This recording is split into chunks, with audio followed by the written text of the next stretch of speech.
মাঘের প্রায় শেষ, প্রকৃতিতে লেগেছে ফাল্গুনের বারতা। নগরীর নানা উদ্যান বাগানে ফুটেছে নানা বর্ণের ফুল। এই মুহূর্তে রমনায় রয়েছেন সহকর্মী শাহরিয়ার অনির্বাণ, যাচ্ছি তার কাছে। অনির্বাণ, নগরীর প্রাণ প্রকৃতি ও আবহাওয়ার কি পরিস্থিতি দেখছেন?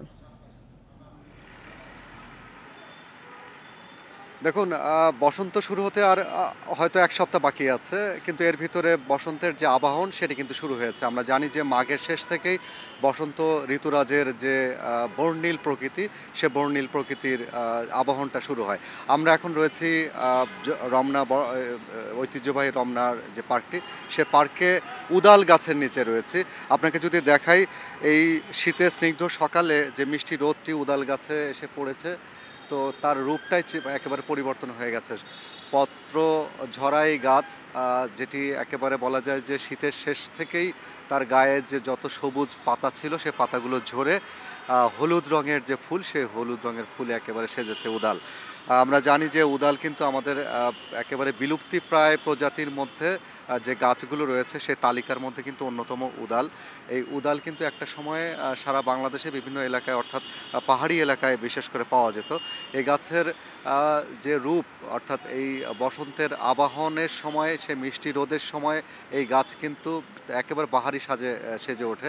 হলুদ এবং ভেতরে তার একদম গোলাপি রঙের আভা থাকে।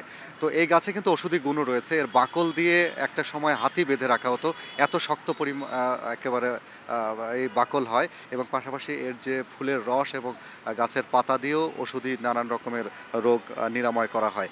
তো প্রকৃতি থেকে এই গাছগুলো হারিয়ে যাচ্ছে, তো এটা সংরক্ষণ করার বার্তাও দেওয়া হয়েছে।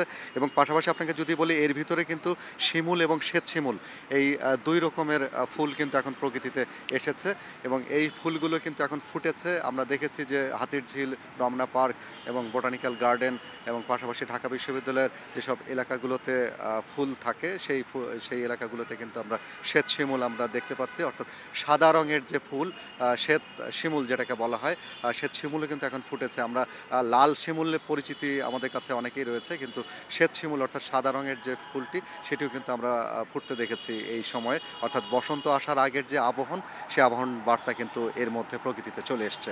এই ছিল আমার কাছে সর্বশেষ। রাজধানীর রমনা পার্ক থেকে জানাচ্ছিলেন সহকর্মী শাহরিয়ার অনির্বাণ।